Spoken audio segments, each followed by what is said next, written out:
Hello friends, मागच्या 2 व्हिडिओमध्ये आपण सिंपल प्रेझेंट टेन्स आणि प्रेझेंट कंटिन्युअस टेन्सची माहिती घेतली.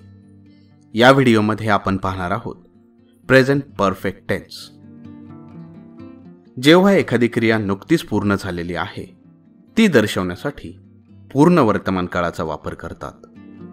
प्रेझेंट परफेक्ट टेन्सचा वापर भूतकाळात घडलेल्या पण वर्तमानाशी सुसंगत असलेल्या क्रिया दर्शवण्यासाठी केला जातो. प्रेझेंट परफेक्ट टेन्सची रचना पुढील प्रमाणे केली जाते. इंग्रजी वाक्यात सब्जेक्ट किंवा कर्त्यानंतर हॅव किंवा हॅज यापैकी योग्य ऑक्झिलरी वर्ब किंवा सहाय्यकारी क्रियापद वापरले जाते. यानंतर मूळ क्रियापदाचे पास्ट पार्टिसिपल म्हणजेच क्रियापदाचे तिसरे रूप वापरले जाते. ही रचना केल्यावर ते वाक्य प्रेझेंट परफेक्ट टेन्समध्ये आहे असे म्हणतात.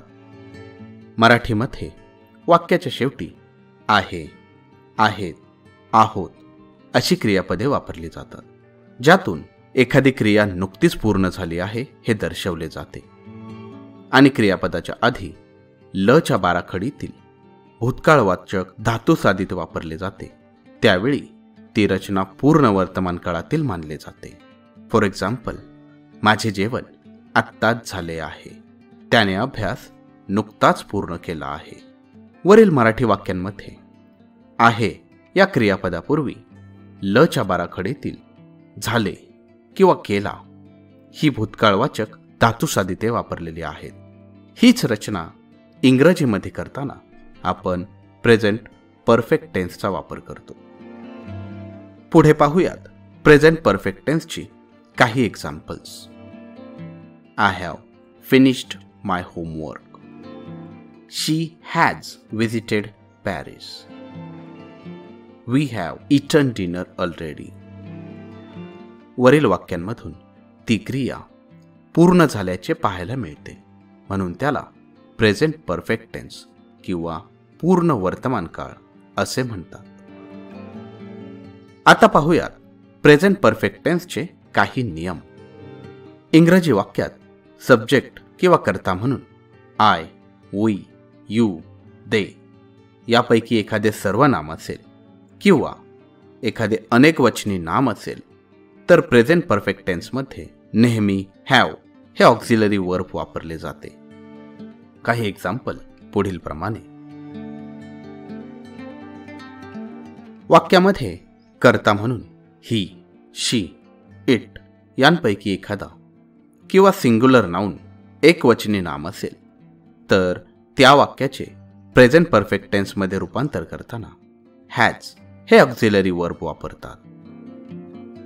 पुढे काही एक्झाम्पल्स पाहूया. तर मित्रांनो, पुढे तुम्ही प्रेझेंट परफेक्ट टेन्सचा चार्ट पाहत आहात. यामध्ये प्रत्येक कर्त्याबरोबर वाक्यामधील हॅवचे रूप तसेच हॅज कधी वापरावा हे पाहायला मिळते.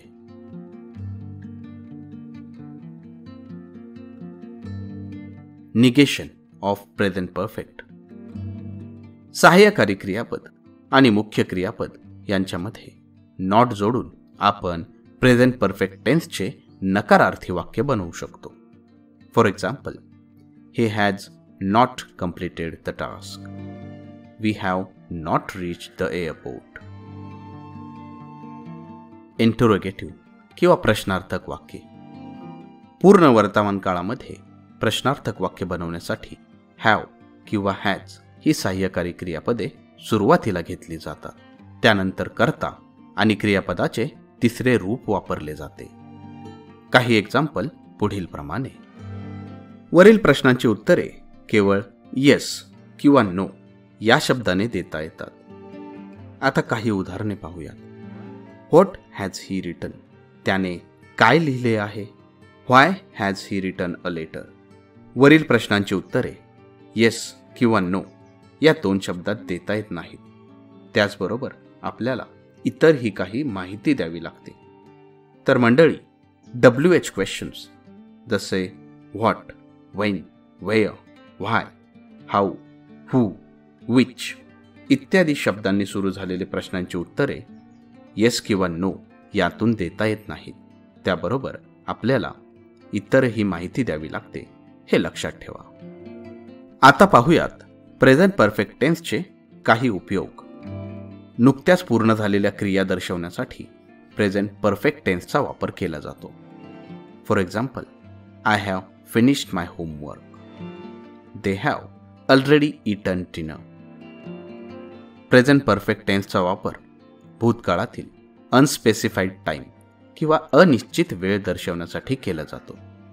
खालील वाक्य बघा. She has visited that museum before. या वाक्यामधील बिफोर हा शब्द भूतकाळ तर दर्शवतो, परंतु त्या भूतकाळाचा निश्चित असा काळ मात्र दर्शवत नाही.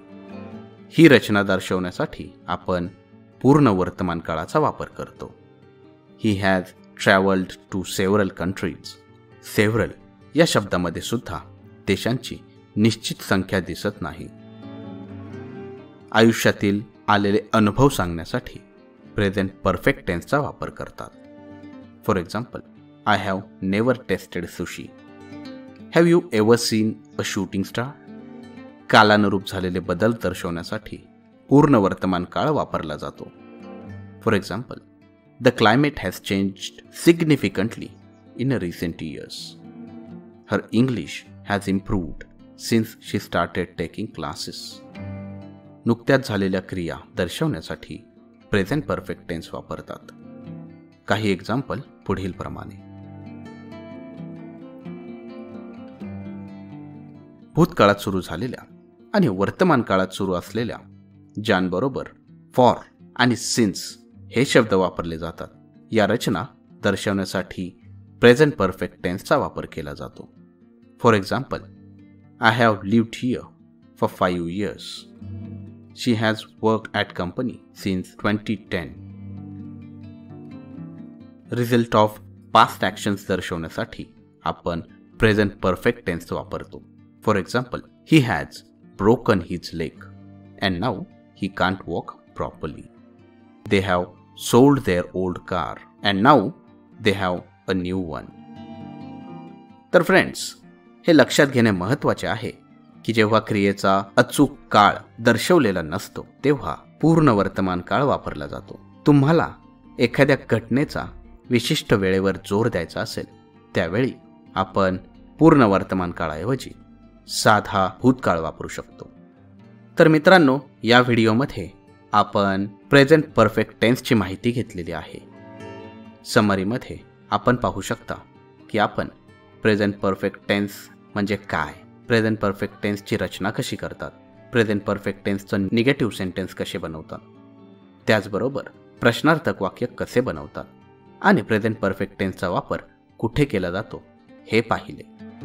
हा व्हिडिओ आपल्याला कसा वाटला हे कमेंट बॉक्समध्ये कळवायला विसरू नका आणि टेन्सची ही सिरीज अशीच कंटिन्यू ठेवण्यासाठी सबस्क्राईब करा. मिंग्लिश, मराठीतून इंग्लिश. थँक्यू.